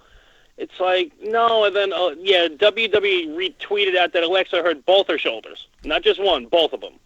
Hey, I'm telling you, man. I'm telling you that I would not be surprised if it wasn't on that fucking throw over the head because that was done wrong, and it was not. Yeah. And it's Nia Jax's fault in a way. It's also Alexa's, but I mean, it's really Nia's because she kind of like threw her arms forward. You need to leave your arms up, like you're holding the person, like the circus, like Circus Soleil or something, and you're guiding them, and then they come crashing down onto their back. Right. But instead, she was just like. I mean, I'm 45 years old. I've been watching this shit since 1978. I've seen shit. I've seen awesome. Right. Granted, I've never, I futzed around with my friends doing moves in school and shit, but your shit. You know how moves are performed. It's on both players. I mean, either they're not training together enough. I mean, not that I'm expecting fluidity like, Lita and Trish and shit like that. I mean, that takes a little bit building up, but it's like, these people just don't know what to do. I mean, the telegraph punches and kicks and everything, it's like they're waiting for the other person. Like, all right, she's supposed to turn around. Now what am I supposed to do? It's like, fuck, man, work. Yeah, I don't understand what they're doing. It's weird. It's like we're watching kids who like are still training and they're like trying to figure stuff out, or like they're like noobs, but we're watching the pros. But these are people, and this is a result, I think, of this is the first result you're seeing of the training center. Matt Bloom's training. Yeah. Matt Bloom's training. Yeah. Yeah, because this is the training center. This is Alexa, who came from the training center, was developed there, and Nia was developed there. So they're wicked safe. They're like too safe, and because of that, they don't quite know what's going on.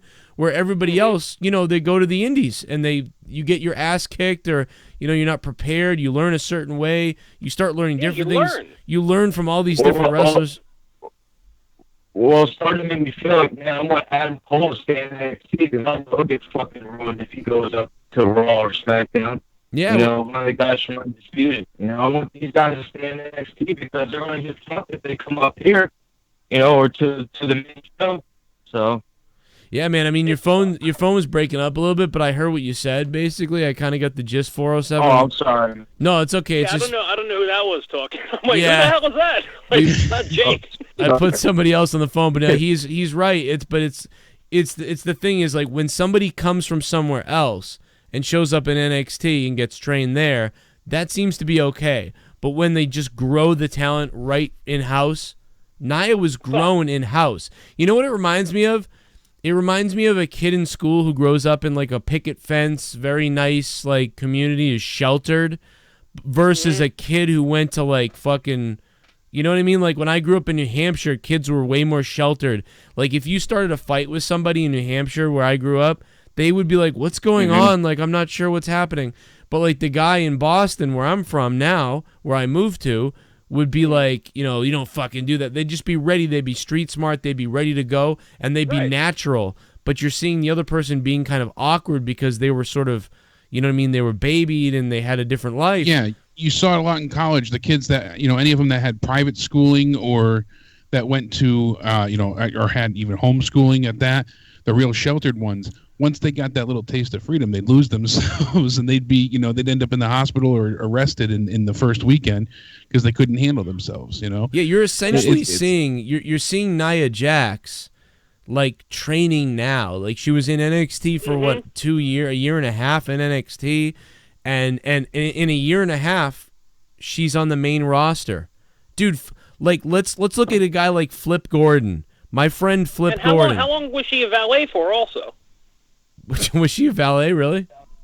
Wasn't she a valet in the beginning when she came out first? When she first came for Alexa Bliss, Yeah, for Alexa. She was the body. She wasn't even wrestling. Same thing with Tamina Snuka. Yeah. Fucking here's this big, chick, all right? It's like, holy shit, what can she do? Nothing. So she's going to stay by the ring, be the bodyguard, maybe get a match or two. And if you don't deserve to be up here, come back with Sunday Night Heat. Put these people on Sunday Night Heat on or Superstar.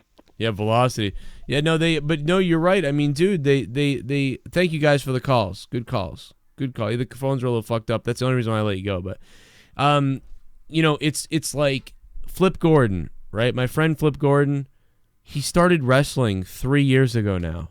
3 years ago, Flip Gordon started wrestling. And I saw him and I said, he was doing all these flips around the ring kind of things, but he wasn't very good, like, at wrestling. Like, he didn't seem very good at wrestling. But it was like, very impressive spinny things he was doing. But in a year, I saw him a year later, after he'd trained a while and been wrestling, he was way better. And now he's even better. Now he's much better. And, he still does a lot of the high-flying stuff and the flip stuff, but he's just so much better. And he's on the independents, and he learned, in front of 50 to 300 people, and then eventually got signed by Ring of Honor. 2.5 years. 2.5 years into his professional wrestling career, he was signed by Ring of Honor.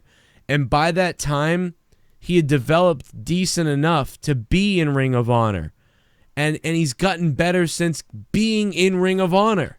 So if he shows up in WWE, he's going to seem already better than some of these other people like Alexa and Nia Jax, because they just were grown here, and it's just you can't even compare it. It's unbelievable. Yeah, they're not able. They haven't worked with a multitude of talents. You know, they've strictly worked with trainers or like-minded individuals that have been, again, ingrown as well, or homegrown. You know, that's why my buddy Patrick that you spoke with, the one that's going through Slick Wagner School, you know, Brown goes ahead and once or twice a month on Sundays, he airs it live on the school's Facebook page, but they have this, you know, in-house show. And it's not only just to showcase the talent, but it's to get the guys working in front of, small or not, a live audience. And it also allows them to work, you know, with people from other schools. And so now you get different mindsets, different people training. You also get to have people watch you live on, you know, and video on demand, so people can critique you that way. You know, you get to review tape, but you work with different people from different territories, different schools. You learn different methods, different ways of doing things. You know, that's the mindset you need when you have, you know, Matt Bloom and people like that just training. So you're going by his tutelage, his rhymes and reasons. And then from there, what do you learn? Only what he has to say. So when you get out there and you get people that are trained from, you know, other stars, teachers, you know, other divisions, things like that, you can't keep up because you're not used to their style, their methods, their ways of doing things. Are you able to call a match? Or are you only able to do if someone else is the lead, you know? It takes two to tango. Can you construct a match? Or do you have to be led the entire time?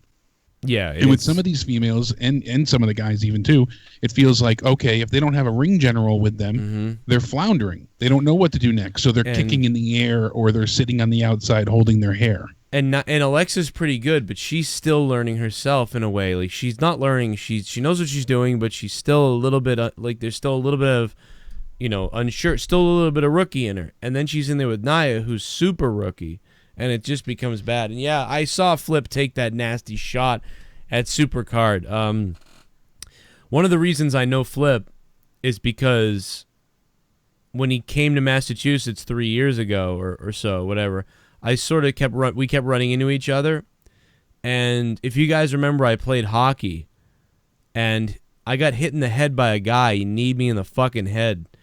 And he killed me, man. But I love playing with this guy, by the way. He was a crazy fucking guy. He's a psycho. And I love playing with him because we'd bash into each other all the time and shit. But yeah, that's what kind of took me out of hockey, was getting this crazy concussion. And that was Flip Gordon's uncle. So Flip Gordon's uncle fucking took me out of hockey. Told you. He's a big guy. It has nothing to do with Nia's weight either. So anybody that says that, you know, it has nothing to do with looks or, you know, any type of that. It's you know, her abilities in ring, strictly. Yeah, and what she did, you know, she didn't do much tonight again. Alexa carried so much of this shit. And now Alexa's injured because of it. So she shines and gets hurt. Like, if she's hurt bad, it's like, this is such bullshit. Let's go to the shit Man, bomb. I'm just sick and tired of Samoa Joe losing to Roman Gaines. Roman should go on to something else, and give Nakamura the belt.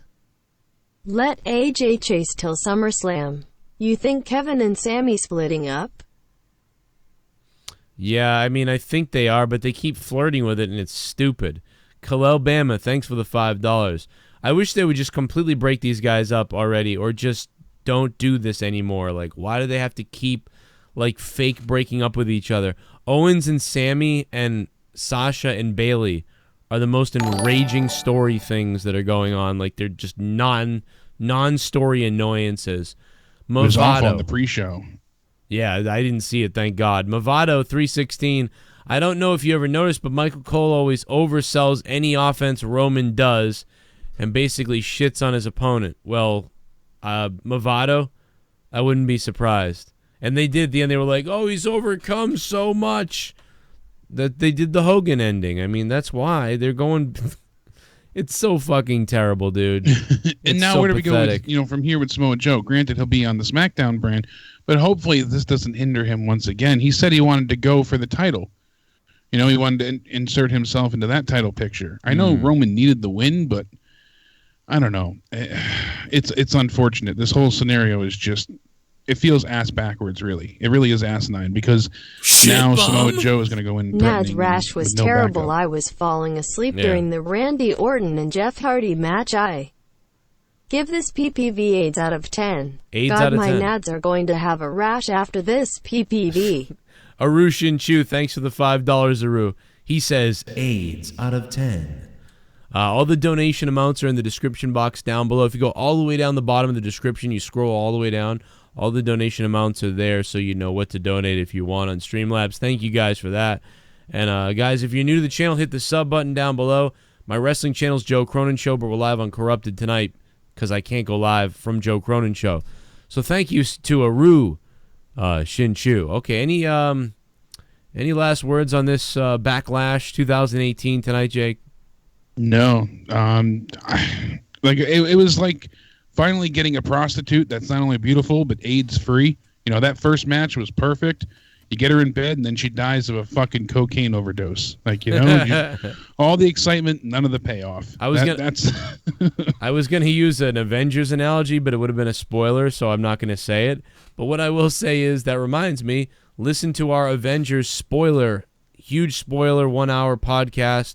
We didn't go into it enough. I think we could have gone into it even more. I was in a weird mood.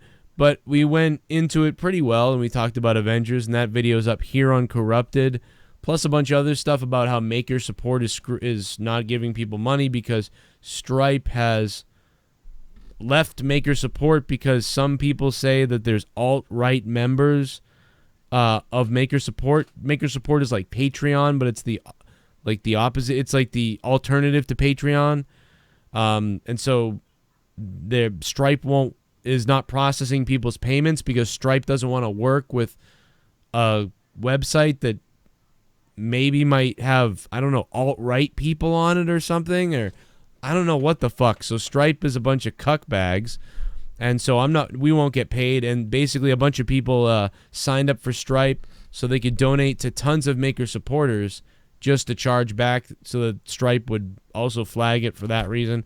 It's a crazy story. I made a video on it earlier.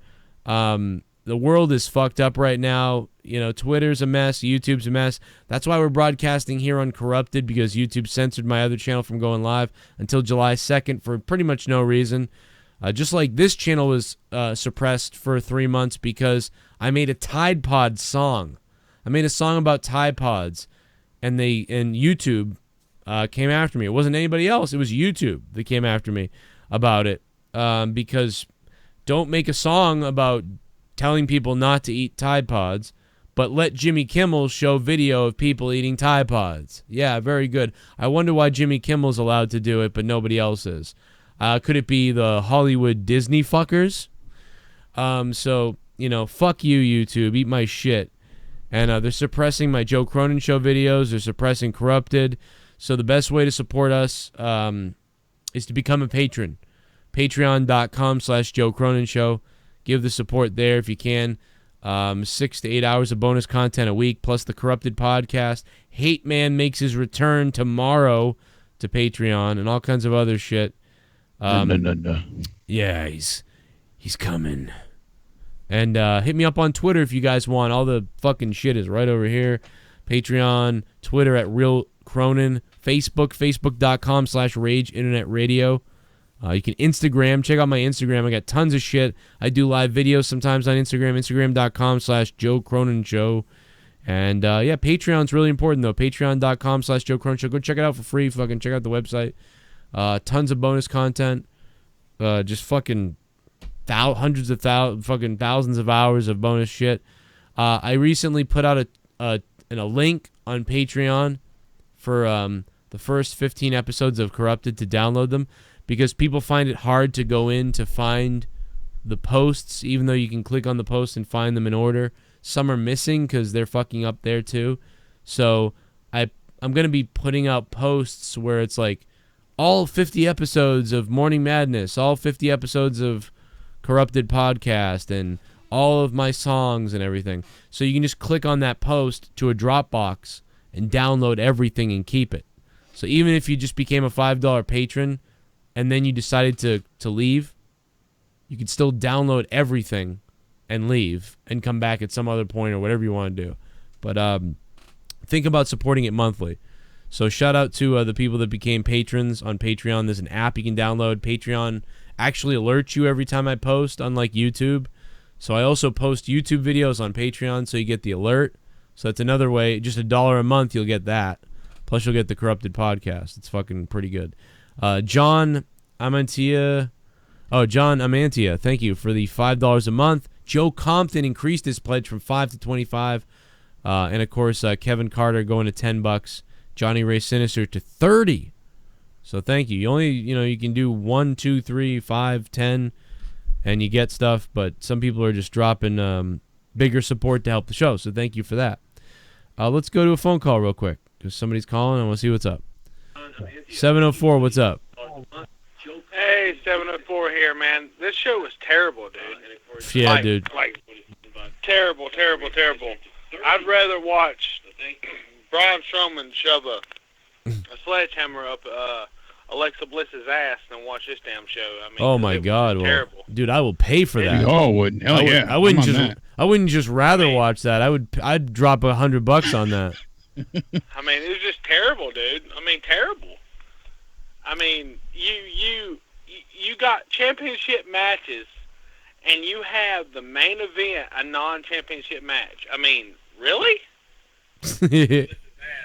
Well, I mean, they wanted to do that double DQ, and I mean, what would you have said if they did that as the main event? The double DQ as the main event. I don't like it. I really don't. I mean, I would rather have a championship match. I really would. Yeah, I mean, it was funny when Sam Roberts actually tweeted out fucking, oh, you're two of the greatest stars in the world. It ends in a double dick kick.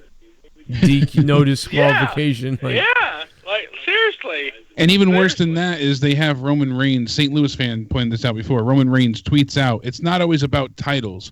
It's about respect and proving who runs the yard. Another night, another point made. So he obviously, knew that, just because I'm not the Universal Champion or WWE Champion, it's not about titles.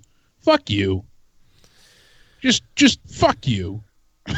That's it. Just fuck off. Yeah, sometimes it's not about titles, and sometimes, you suck. Sometimes fuck you. I don't care how many shows he goes to, if he's, leading the locker room. I don't care. It doesn't matter. It's what I see on TV sucks. That's what I care about. What I see on TV is what I care about. What I see happen is what I care about. Let's close it out with Patrick Carnes. Patrick, what's up, man? Hey, Joe, what's going on? How you doing, man? Hey, I've got a little thing here for you. You guys got to remember that these wrestlers are not the ones calling the shots here. I mean, yes, they get in the ring and they do their performance or whatnot, but the people in the back are the ones telling them what to do. So it's Road Dogg giving them the finishes. It's whoever runs Raw, Vince, giving them the finishes. It's, go out there, do this, and their agents are telling them, hey, let's do it this way. It's not necessarily the wrestlers or Roman Reigns or Samoa Joe's fault. Yeah, and I don't blame them. I blame WWE. I do. I don't blame Reigns, although he doesn't help when he tweets out these stupid things, even if he's told to do it. I'm going to hate on him because of that, because he's the one representing what I don't like. But I agree. I agree with you. But yeah, in reality, in actuality, if I saw Reigns, I wouldn't tell him like, hey, you're garbage. I would say to him, I would say to him, hey man, I think you're pretty good. There's a lot of potential to really make a lot of money, and I feel like they're not doing you a service. They're, you're doing everything you can, but they're not fucking giving you the right tools at this point. And I strongly believe that what they're doing. Because I'm not saying like we crapped on Nia tonight a little bit, and I think that's a lot of that is her fault, for real, her fault. Like, it's not just them, and part of that is how she was trained too, so it is their fault too. There's a lot of people to be blamed in a lot of this stuff, but Reigns, I would say, hey, you got a classic WWE style, you got a look, you got a song. You got the Superman punches, the finishers that are weird that the kids like, but at this point you've been sabotaged by this booking. Yeah, he thinks he's getting. Do you think that the AJ Styles and Shinsuke Nakamura actually came up with the double dick kick? I just don't see that. I mean, it is possible. The only way it's possible is, if Vince said to them, we need a way out of the match, maybe like a DQ, something like that. What do you guys think? If that even happened, I mean, I could see AJ being like, well, what if we both just kicked each other in the balls at the same time? Because I liked the spot at first. When they did it, I was like, this is awesome. But then when it ended, it was like, oh, shit. Wait a minute. But that's the whole thing. If two guys really punted each other in the balls, they probably wouldn't get up with a count of 10. So, honestly, seriously. I must have small nuts, because when I was in Taekwondo and got kicked in the balls, I was up by the count of 10. Shit, man. I don't know. Not me. But, I had surgery on my balls, though, so I don't know. Maybe mine are a little more sensitive. Kick to the nuts and I'm down. Yeah, I'd be done. Patrick, I got to get out of here, man. But what'd you think? Anything else you want to say real quick before you go? Nah, man. I think I'm pretty good. I just wanted to get that out there, because pretty much I don't think it's the wrestler's fault, except for maybe Nia. I missed that match, so... Yeah, I mean, it's not even too much. I mean, again, I don't fully blame Nia either. I think Nia actually has really good facial expressions. I really like her facial expressions. I think she's all right, but there's something missing there, something that ain't right, and I don't know if it's her fault or people are putting her in a position to fail, but they don't think she's failing, though. It's the weirdest fucking thing. It's like they don't know what they're doing, but they know what they're doing. It's bizarre, Pat, man. I don't know. Thank you, Pat, though. Mr. Carnes. No. Oh, shit, I cut him off. Patrick Carnes, thank you, sir. We got to get out of here. I'm about to pass out. I'm tired of shit. Yeah, it's been a shit weekend, so. Yeah, fuck this night. Fuck this night, indeed. Tomorrow, hopefully, will be better. And then tomorrow night, we got to play some PUBG, too. Tomorrow night after Raw, we will play PUBG, and I want to thank you guys. Hopefully, you guys can sub to the channel here, Corrupted. But if you really want to sub to my wrestling channel, make sure you sub to youtube.com/Joe Cronin Show. So go sub to Joe Cronin Show. That's my real channel where I put a bunch of shit every day. Hit the bell on all my channels. I have 3 major YouTube channels you want to sub to. JCS Gaming, Joe Cronin Show. That's the one with 55,000 subs. And then here is Corrupted, where we talk about politics, entertainment, and all kinds of other bullshit. And usually it's comedy. So then, of course, monetize this on Fridays. I'm live almost every day. And, jump over on Patreon. Come DM me on Patreon. Come talk to me on Patreon. Come watch and download all the MP3 and sound files over there. Save on your data plan. And, yeah, shit. Thanks to anybody who liked this stream tonight, shared this stream. Over 250 likes. That's pretty good. And thanks to everybody who donated tonight and supported the show with the money. If not, we wouldn't be doing this shit anymore. So thank you for keeping me alive doing what I do here. And shit, we've been doing this since 2012. It's crazy. Well, 2013, really, if you want to get technical, I guess. But yeah, I love you guys. Backlash sucked. Started with great promise, and then it went to hell. See you tomorrow night after Monday Night Raw. We'll be live right here tomorrow after Monday Night Raw. Jake DeMarco on Twitter at CountdownEnded. Yeah, he salutes you. Backlash. Go listen to the Avengers review if you want. All right, guys. Good night. We love you. And really thank you guys for all the fun. And I'll probably be live with a Q&A tomorrow at some point, like I've been doing, because that's been a lot of fun. And we'll get some shit out for you on Patreon tomorrow, too. A good long morning madness is coming. So, good night.